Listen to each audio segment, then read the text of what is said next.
Welcome to B&B Studios, the home of Central Coast Rugby. Let's get stuck into another week of opinions and oversights from Berner and Bathy as they bring us the latest news. Good chat, good footy, good fun. Take it away, boys. Welcome, everyone, for another and very unique episode of the podcast. No YouTube this week because there's only one of us in the studio and I didn't really want to subject everyone to just watching me talk to myself with a fancy light behind me. So, Bathy, welcome, and I can't wait to hear the answer to the question, how was your week? Where are you? Oh, mate, now as we speak, I'm in the car park at John Hunter Hospital. That's where I am. I've had a whirlwind last few days. For those anyway, my young fella plays up in the New England competition up in Armidale, and he's done himself a mischief during the game. The result is such that Armidale couldn't deal with the issue, so he's come from Armidale Hospital down to John Hunter. So, but most importantly, he's fine. Damage to the leg and knee, and and damage to my car too, which we can touch on. Some prick backed into my car and then pissed off whilst I was at the hospital. So not only I got a young bloke with a broken leg and broken knees, and I've got a broken car as well. So my week's been bloody fantastic. You got a reason to be negative this week. Oh, mate. It's I think that's the best part. Obviously, not great about Oscar and his knee at all, but when the text come through that some prick had hit your car, it just couldn't have happened to a better person. Well, mate, I hope he's going well, because that happened on Saturday and we're now up to Tuesday and we're still waiting for him to get operated on. So obviously, thoughts go out to Oscar, and hopefully he's okay, and hopefully you sound like you got a lot of rest over the last couple of days, mate. You sound like you're good to go. Oh, mate, it's I've done a fair few Ks. But anyway, it's not about me. It's all about the rugby on the weekend, Berner. How good to get back on the footy field. Yeah, it was unreal. And good the way that it worked out as well. We could go to all the games. So you went to the start of the Hornsby-Gosford game, and then you got to the Avoca Carry-On game. And obviously the Lakes game being moved to Wangara Oval meant that I could sort of watch both games at the same time, which was a dream in terms of watching both Premier 1 games at the same time, but it's also very, very difficult because you get so immersed in one game, you turn around, something else has happened. So, it was great to have rugby back. I think from my perspective, there's, definitely evidence of, we haven't played rugby since July, but it's just great to have that community spirit and everything, just rugby back. Like the personalities of rugby are back, It's just been too long without them. So it was absolutely unreal. Do you want to touch in the results, or what are we going to go into? Bit different not having you next to me. You can't. Been different not having you next to me. Can't really go through a different going via the phone. Look, let's do it. Let's get straight into the results of the round. Thanks to Gus and the team at Erina Podiatry for the first time this year. Huge thanks to Gus and the team at Erina Podiatry. Now, Berner, I might kick this off. I went down to the Gosford Hornsby game. Yep. They got shuffled and moved over to Edelong Oval, which is the third home of the Gosford Red Devils on the Central Coast, behind Tuggerah and the Gosford Showground. But mate, I was really surprised, and I mean, I'll brutally honest. I was expecting Gosford to have about 25 players or 30 players, and then have the same guys sort of play 2 games. Mate, they've done an outstanding job. They had 2 full fresh teams, and mate, they were very, very plucky and competitive in the Premier 1 fixture. They were leading 6-0 after about 20 minutes, and the Hornsby side shuffling the ball a little bit too much and sort of a bit too much experience, started to score a few tries, and I can't remember the break at half time, but maybe 23-6 or 13-6 or something like that at half time. It was a really impressive performance by Gosford, and hats off to them for their efforts. And mate, they're not going to be the pushovers that certainly I was expecting. Yeah. And you'll like this too. And it's great to know that they're Central Coast legends. There's no other way of putting it, and they're legends of the Gosford Rugby Club and our whole rugby community. And one Adam Carlisle and Andrew Mosley. It's great to know they listen to the podcast and they're regular listeners, because they reminded me that I had Gosford dead and buried, and they were no hope. Gosford were dead and buried. They were dead and buried. They've risen from the dead. Mate, as I said to Mose and to Carlisle, I said, mate, I dug the hole. I was about to push the body of the Gosford Red Devils in. That's how dead they were as far as I was concerned. So, a massive congratulations. And I actually said this to Adam a bit later on. The thing I'm most pleased about is those poor buggers don't have to put the boots on, because the last thing Gosford needs to be doing is relying on old blokes to get on the field. And that's no disrespect to Adam and Mose, but that's the reality. They're both outstanding, but they're also both in their 40s. Yeah. And that's not the way of the future. So really well done to the Gosford Red Devils. Didn't get the win. The Hornsby side, they're certainly not the Hornsby Lions for the moment. The Hornsby side got the win. They were a little bit scratchy to start with, and their experience came through in the end. And I think maybe 30 points. Do you have the actual scores in front of you? Yeah, 38-13. 38-13. It certainly tightened up a little bit up in the second half. But an impressive day and a great start. And congratulations to everyone involved out in that game. It was great atmosphere, and has certainly played in the right spirit for the time I was there. All right, well, up at Wangara, the two matches of Warnervale versus Woy Woy, and then Razorbacks versus Lake. So, touch on the Warnervale game first. Warnervale were really impressive. I think it was two very different sides. Woy Woy were very lackluster. They've got some really good players in that team, but just not playing as a team at the moment. You could see with some of the plays that were going on, there was, cut-out passes that were intending to go 20 metres and they hit, another player in the head 30 centimetres next to them. And just, but the effort was definitely there. It's just that, that team cohesion, and Warnervale really exploited it, because I think last year that game probably ends up, Warnervale maybe winning by 10 points or so, but Warnervale were clinical. And I think, having the, Sione and Tavita, the P. Carla boys that are there, it just made it like they were always switched on. So I know Tavita was out, seagulling, or as back rowers are allowed to do these days, that outside centre position, but he's constantly talking, like letting him know like when to shoot the ball out and when to keep the ball in is, really good. Maybe they've missed that the last couple of seasons, or someone that's a really strong voice.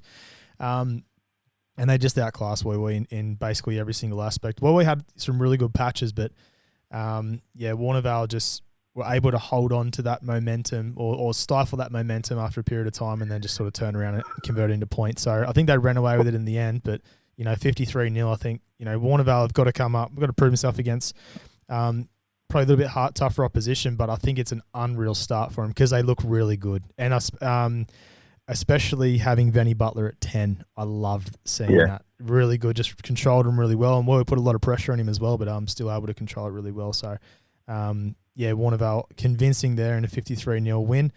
The next game, Razorbacks versus Lakes, was comical when I first got there, just because I saw the team sheet of the Razorbacks. So I ended up in a 33-all draw. And when I saw the team sheet, I thought Lakes are going to absolutely flog them here, because Brett Cunningham, who, was retired and is coaching, was starting in the number 1 jersey for one. Clint Guy was there. I think, Clint's in his early 40s. And their 9-10 combination was Jared Grange and Sam Carney, which is unreal. That's a heavy 9-10 combination. Very heavy 9-10 combination. Joey Bius, was playing 13. So... But it was a very experienced. It was an experienced rugby team. Just not in the right positions. Well, they had same thing with Woy. Woy had 6 out with COVID, and the Razorbacks have got a similar sort of thing. But I think you spoke about last week was it's what's probably going to win it for a lot of these teams in the end is going to be depth, because you're going to have weekends where you got a lot of players out. And Razorbacks have obviously dropped their President's Cup side, so depth isn't something they've sort of got. But what they've got is the versatility, because you've got those players who can play out of position and still get the job. I think they'll take the 33-all draw, considering the players they had in those positions. When you got, Grangey, for example, who spent his whole life putting his head in rucks, has suddenly got to stay out of rucks and try and deliver the ball to the right person. He's even putting in box kicks. It was an absolute clinic. And scored a try as well. So but for the Lakes, they had a lot of... It was a game where Razorbacks knew how to control it.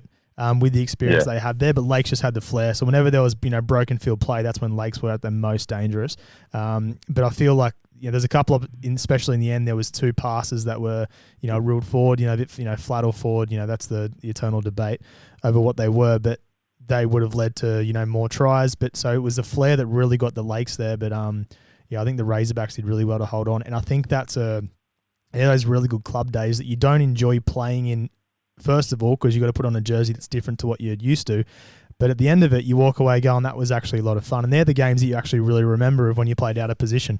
We're still able to do it. So it was a really mature performance by the Razorbacks, considering everybody they had out. So I think they'll take that. I think Lakes will be disappointed. I think Razorbacks will be happy with that, considering the squads they both had. Well, mate, I went to the night match, the Avoca Beach hosting Carryong. And just before I touch on that, one of the great things about night games is, so off the top of my head, I saw people from Terrigal, Gosford, Hornsby, and the Razorbacks. I saw 4 different rugby clubs at the match watching the game, which is great to see. It's unreal. And had a chat with Nick Meyer, the coach of the Razorbacks, and and spoke about the 33-all draw and that sort of stuff. And to put it lightly, I think he was happy with the draw and happy to take the draw. And I actually said to him, I said, mate, I'm going to quote you on the podcast. He had massive raps for David Hall. He thought David did an outstanding job as a referee in that match. So whether that means the Razorbacks got the rub of the green, I don't know. I'm not sure how that works. But, big ups from Nick to David Hall, the referee, and his performance. Like, I wasn't there. I have absolutely no idea. But I think that would be, to say unusual from Nick. He's starting the season on a positive foot. He's the coach now. So good stuff. So the night game where I was at, great atmosphere. The rain held off, which is great. And mate, I'll be honest, when I saw the Avoca side run out, a little bit like the Ourimbah side, there was, I think, 6 front rowers in the forward pack. Emil Thomas, the evergreen veteran who's 100 years old. You got John O'Hurst played as well. He's 106 years old. And I thought Carryong was 20 plus, without a doubt. But I saw that with what you put on the socials, and you got a good response to that as well, didn't you? Oh, mate, that's funny. Actually, you know what? Let's kick it to the sounds of Saturday, and let's see what I produce. And just bear in mind too, I'm a little bit rusty. I've had a long off season as well, but let's kick it to the sounds of Saturday. Got Scott Hanley here with us, the captain of the Carryong side. Mate, how good? Sunny day. Good to be back on the rugby field. It's so good. It's good to be back on the oval. Under lights, especially first time at Avoca. So, the boys are really, really excited to get out there. How you guys shaping up? Good. Me, Mac and Mitch are keeping the age average up, but it's a pretty young side. They're all excited, and training's been good when we can get on, but as most teams have been a bit disrupted, but they're excited to get out and make a few tackles and hit the ball up. Well, mate, good luck today. Go well, and isn't it great to have rugby back? Unbelievable. Thank you. I've got Scotty Thornton, the Premier 1 referee.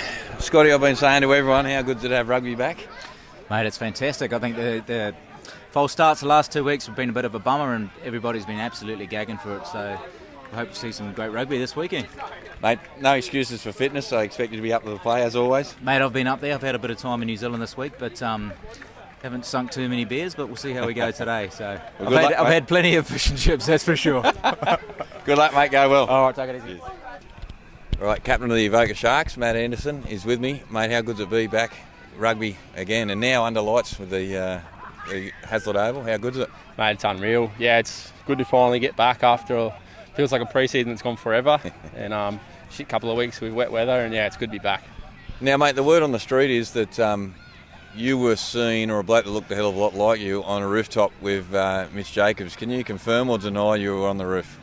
Yeah, I was on the roof actually, and mate, he's not here tonight. He's been ruled out. But it's just a broken fingernails, so yeah, he needs to harden up, I think. All right, mate. We'll go well tonight. Carrying Wanderers have scored and converted 7 points to 0 after 10 minutes. Pretty competitive first half. Had a few chances so far, Carrying. Ball's gone to ground a few times. It'll be interesting to see Avoca Beach now marching down the paddock and have a great opportunity 15 metres out. Well, at the 25-minute mark, Avoca Beach have hit back through John O'Hurst, the evergreen 1,000-year-old fullback, has scored a great try to bring the scores into Avoca Beach 5, Carryong 7, with a kick to come.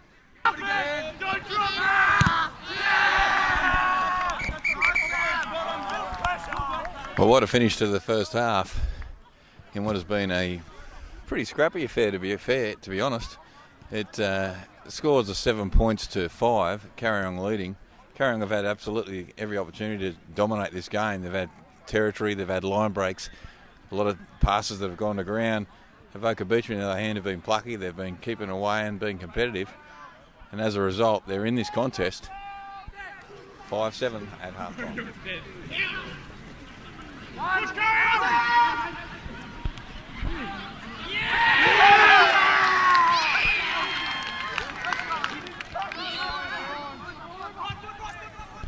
Well, this Avoca Beach side is really, well, unfortunately, they've just dropped the ball off the kickoff, which is disappointing for them.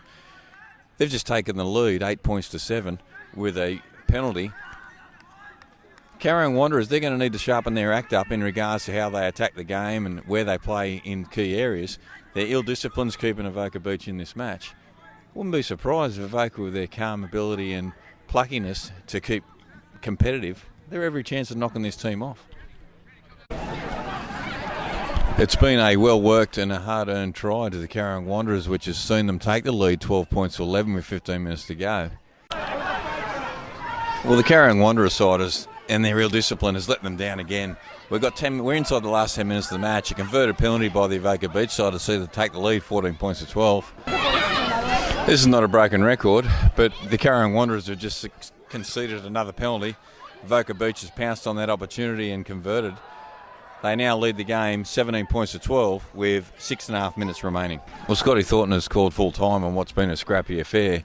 Avoca Beach have won out victors 17 points to 12, and deservedly so too, I might add. They've been competitive, they've been there or thereabouts and just wouldn't go away, whilst the Carrying Wanderers had pretty much enough possession and enough opportunities to win 2 matches. Lack of execution and some poor options has seen the Avoca Beach side deserved winners, 17 points to 12. So congratulations to the Avoca Beach side, winning under the lights for the first time in their club's history. I'm going to go catch up with our B&B man of the match. He's got a number 4 on his back, and it's the first time he's ever played in the second row. So, Jake, mate, congratulations on a scrappy match. How'd you see it, and what are your thoughts? Mate, first half, very scrappy. Number 4 on my back tells you a little bit about what's going on over here. But, yeah, it was tough for the first half. We had no ball. Carry on very, very clinical and shifting the ball. They're a good side. Second half, we sort of lifted for each other, but overall, messy performance, but we'll take the win, that's for sure. Well, Bathy, it sounds like a pretty scrappy affair. That's what I'm getting from that. Yeah, look, to be really honest, Bernard, the most pleasing thing after the match when I was speaking to a variety of the Carrying players and a variety of the Avoca Beach players, they both said the same thing. They both teams were basically going, gee whiz, how poor were we? How poor was that? Mm. And that's really good. And Jake McPhee himself sums it up best when he goes, it was a scrappy affair, but we'll take the win. And that's you almost kind of just move on.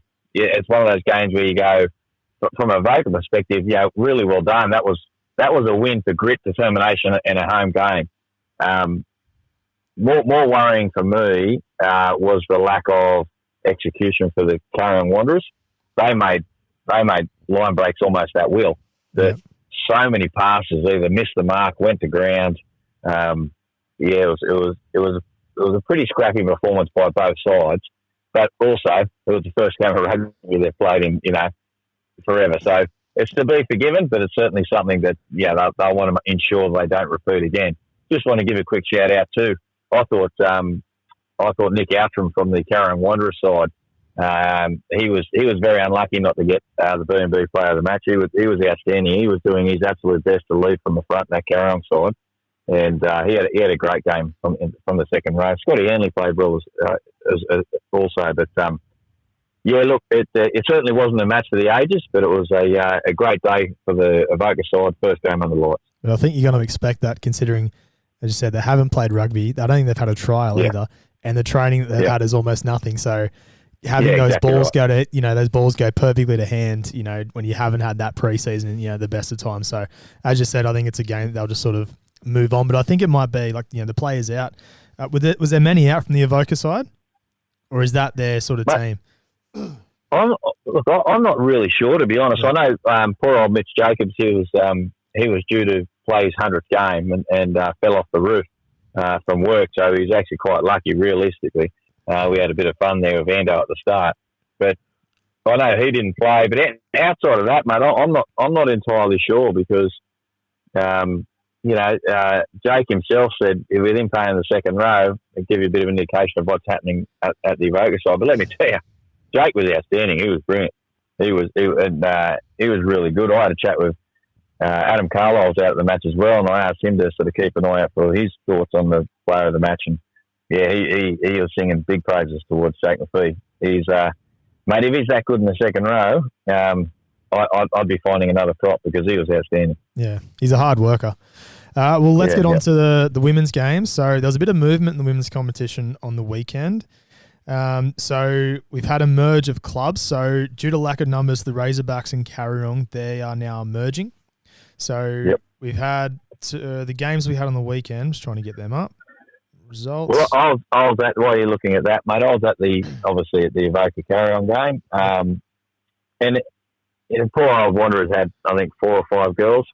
They did their best to warm up. I couldn't really get an interview any of them. So, you take one girl out for an interview, then that goes their warm up. And big ups to the Avoca Beach side. Obviously, Carrion sort of forfeited. The Avoca said, righto, here's 4 or 5 girls, and so they had a good run around, a good game of footy. So congratulations to all women involved and the coaching staff, ensuring that everyone got to have a game. One thing I do want to point out, your favourite player, Hannah Stewart, was in a Carrion Wanderers jersey, and I had a joke with Hannah. I was nearly trying to run up and down the sideline to get a photo of how many different jerseys we can get her in. That's a third for the Central Coast, which could be a record, actually, especially as in women's. So Avoca, obviously Carrion forfeiting there. Lakes get the win over Razorbacks 42-22. And I didn't get to watch those games, unfortunately, but Terrigal with the double Lou Fay action. First mother and daughter combination at Terrigal. Get the win over Warnervale 34 points to 10. On the Rugby Explorer app, when I got there, it said Warnervale 10-0 got the win. I'm thinking, you're kidding. Like, this is a huge upset. And I had guys at the Avoca game come and they go, what's happened to the Terrigal women? What's happened? And I go, I don't know. What's here? So, I think everyone was mesmerised by the double Lou Fay action that no one's scoring. Yeah. I can tell you, it doesn't matter what next week's game is. Wherever the Lou Fays are playing will be our game of the match. All right, well, that is round 3, which is really round 1. So just on the women's draw, the games that the Lakes play, so Lakes played Razorbacks on the weekend and Avoca played Carrion, those games will be null and void, because from the draw that's now coming out, the draw that has now come out, it wouldn't be fair for the rest of the teams if they got those points, considering they've now forfeited. So that first game will count as a forfeit. And let's move into the games for round 4. All right, well, on to round 4. So let's preview this week's game. So we'll start with the women. So 2 games this week. So Terrigal and Warnervale will have the bye. So Bathy, first game, Hornsby host the Lakes at Carrion Oval, which is one of Hornsby's top 10 home grounds. The reason Hornsby's hosting there is because of Hornsby actually playing at Carrion Oval that day, so Hornsby get to follow their club. So Hornsby versus Lakes. First game? Say it again. That's the Hornsby women's first game. Yep. So that will be good for the Lakes women because they obviously got a hit out last week. Did you get to see the Lakes women's play? I think you might have just missed them, did you? No, I just missed it. I rocked up 5 minutes into Premier 1, unfortunately. So a little bit sight unseen. Not sure how many Razorback women were there, but 40-odd points they put on Saturday. So that's encouraging, and I'm going to go with experience, and I'm going to tip the Hornsby women to win, but not confidently, and really interested to see the outcome of the match. Yeah, I think I'm going to go Hornsby as well, just because I'm not too sure how decimated the Razorbacks were in that one, but it should be a cracking match. And for Lakes to score 40 points, that's got to be great for them as well. Yeah. Great for their confidence to get a few people over the line as well. So Hornsby for me in that one. Now the next one, we had the same debacle when Woolwee and Gosford merged at the start of last year, and we had to come up with a name for him because we weren't going to call a team Woolwee Gosford, and I just don't see how we're going to get through the year calling a team Carryong / Razorbacks. So there's got to be some sort of amalgamation of the words here. So, look, for me, obvious choices are the Kazorbacks, or the Wazorbacks. Oh, what about the Wonderbacks? The Wonderbacks, I like the Wonderbacks actually. It's probably a better name. Actually, I think the Wonderbacks is it. What we should do, we name the Razorers. I think probably it's best given that we came up with Wasford. Maybe we'll put this one out for a bit of a poll. And put out a poll. I think we put it out to see what the unofficial name for the Carryong / Razorbacks team is. Anyway, they are hosting Avoca. No, hang on. Let's not move on from that. I think this is a critical part of the competition's history. We unveiled the Wasford women last year. Now we're handing over the prestige and honour to our listeners. So whether we're going to go the Wonderbacks, the Wazorbacks. Maybe we get. What did you say? Maybe I said Wazorbacks. I don't know what I said. Maybe we put it out and get them to write in what they think is going to be the best name moving forward. Yeah, strongest name. Check our socials, people. Yeah, check our socials for a poll or something. Well, I think the winning person, the winning name, somehow, if it's something that's unique, there might be a prize. Actually, you know what? I tell you what we'll do, Berner. Whoever comes up with the best name for the combined side, and if we adopt that name, I'm going to send them out a $50 Trojan Restaurants and Sports Bar voucher to them. It's a good incentive to get one of our fantastic sponsors of anything between Carryong Wanderer and Razorback. Any sort of word you can use with those letters, go for it. They host Avoca at Rimmer Park. Got to get back to this. So at the Pig Pen, they're playing Avoca. Who's your pick and why? Avoca Beach. Too much experience and too much skill. I think the Razorback women in Carryong have the potential for the back end of the season to come quite strong. I see a lot of potential there, but certainly for the very first hit out, the Avoca Beach women for mine. I'm going with you for Avoca there. I think I think they're top two in the competition, and obviously this is going to be the first game of those two together. I will mention I'm really happy that Carryong and Razorbacks have merged together, and they haven't just gone, there's only 5-6 players in my team, so we're just not going to play rugby this year. And they've actually gone, this makes sense for our competition to go, well, we've got hardly any players, you've got hardly any players, let's join together for this year, because that's only going to grow the game. Because even though we've lost a team, we still have 7 teams that are in this competition. Sorry, we've got 6 teams that are in this competition now. So I think having that is still, that's still a strong competition. Whereas if you drop to 5, that's when it gets a bit, a bit dicey. So, and it looks like with the draw, there's a couple of times that 2 people have buys, but it means for most weeks that you're going to get 3 games on the Saturday, which is nice, which means all teams are obviously going to play. And well done to Kate and the administration for all that hard work and that quick turnaround over the last few days to get that out for the women to play. So big ups to the administration of the competition for that. All right, well, on to the men. So the first game, Woolwee hosting the Lakes at Woolwee Oval. I do want to give a bit of a shout out. This is a pretty big day for the Woolwee Rugby Club as well. Had a few sad events last year and even this year with the passing of Cole, Adam and Tamara. So will be a bit of a Remembrance Day, a bit of a memorial day for them. So they'll have wear black armbands and also have a minute silence in first grade and second grade.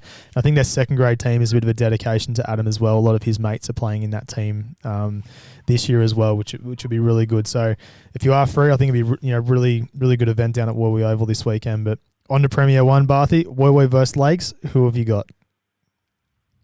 Yeah, look, I can see a much improved and expect a much improved effort by the Warwee Lions, and certainly on the back of the emotion of what will be a very important day for the club. I do expect a much improved performance. I reckon Marsh will be pretty gutted, and the Lakes players themselves with letting that game slip last week against the Razorbacks. It was something, it was a game there they really should have put away and failed to do so. And judging by the scoreline from the Wildcats match, I see the Lakes winning, but I don't see it going quite easily, and I expect a much improved performance by the Warwee Lions. Yeah, I think Lakes for me. I think they will be spewing with how last week's game went, with in terms of the way they could have gone. Because the Lakes have some electric backs. I know we always say that, and they've got Macarolini at the back, but their centers and their wingers are incredible. Really good players that can just cut teams in half. So their forward pack can lay a strong platform, and they can play with a little bit of structure that allows for that flair to sort of go on the outside. But I think experience, from the Razorbacks really stifled them on the weekend. So I think if Warwee, play with their defensive patterns how they were on the weekend, I think Lakes will tear through them. So hopefully they can tighten up a bit more. Terrigal host Gosford at the Haven. Well, this will be Terrigal's first match. They had the bye last week, although they did organise themselves a trial against I think Lake Macquarie it was. So it'll be first hit out at home.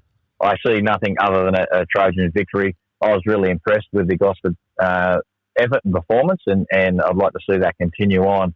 I reckon they would have learned a bit from last week. I think they're going to be a much better side from last week to next week, but they won't be good enough to beat the Trojans, in my opinion. Yep.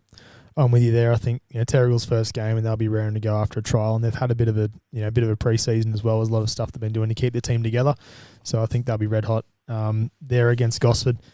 Razorbacks hosting Avoca.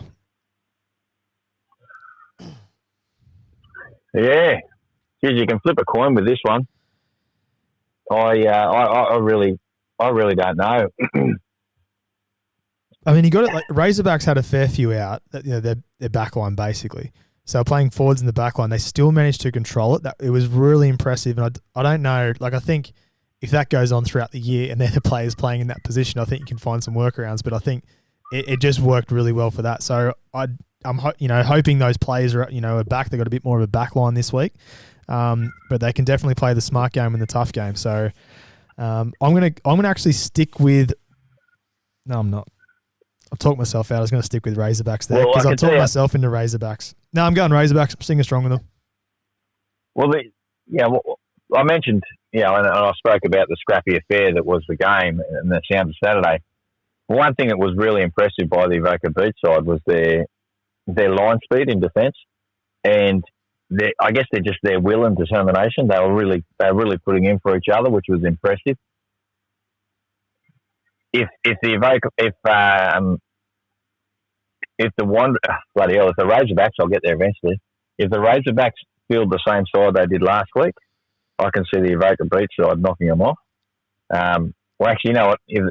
I can see a draw, a 9-9 draw, a gritty draw. But I'm going to go Avoca Beach. All right. And last game, Carryong versus Hornsby at Carryong Oval. Well, I'll tell you what, Lou would want to give him a rocket this week at training. Yeah. And, mate, and again, chatting with the players and some of the more senior, actually chatting with all the players, and I'm talking a mixture of some of the younger players in the first grade and some of the older blokes. I don't know how much of a rocket will be needed by Lou, because I reckon they're going to give it to themselves. Yeah. Those Carryong players were disappointed in their performance against the Avoca Beach side, and I think they'll take it upon themselves to really improve that. So I I'm going to back Carryong to bounce back and then knock Hornsby off. I want Carryong to win. I think I got the emotional side around Carryong there because is that because you hate Hornsby? That's because no, I'm going to go with Hornsby. I'll take that as a yes. I'll take that as a yes. You've got on the Wildcats bandwagon now. You're trying to smooth over your damage there, and now the hatred has poured into the Hornsby side. I don't know why. The hearts with Carryong with the heads with Hornsby now. That's a clear joke, Hornsby. Love you all. I'm going with Hornsby. I think they, just looking at their squad from the week. That's you're gonna subconsciously make me hate every team throughout the year. I think their team's looking really good. And I just think with how Carryong played on the weekend, I think they're obviously very underdone. I don't know if they're going to be good by this Saturday. I think it'll be actually a cracking game. I'm going to back Hornsby just on their experience they have in that side and the strong players. And they've still got Cavallo there and Brad Dixon as well. So I think those players will lead them. So I think it'll be a very good game, and I'm going to tip Hornsby to get there in a tight one. And Warnervale have the bye, so hopefully some good win there by Warnervale. Well, mate, that is round 4. Let's get my rounds right here. And actually, you know what we might do? What? You know what we might do before we close off on the preview for next week? We might put up a few suggested margins again too, just for the fun and how passionate some of our listeners got, and let's just say how disgusted they were that we could even imagine that their team mightn't win. But, It is actually. It's hard to see. Like of a weekend, you might bet on some games or whatever that are 1 to 12 or 13 plus. But when it's your game and people are saying that you're going to get done 13 plus, it's like, hang on a sec.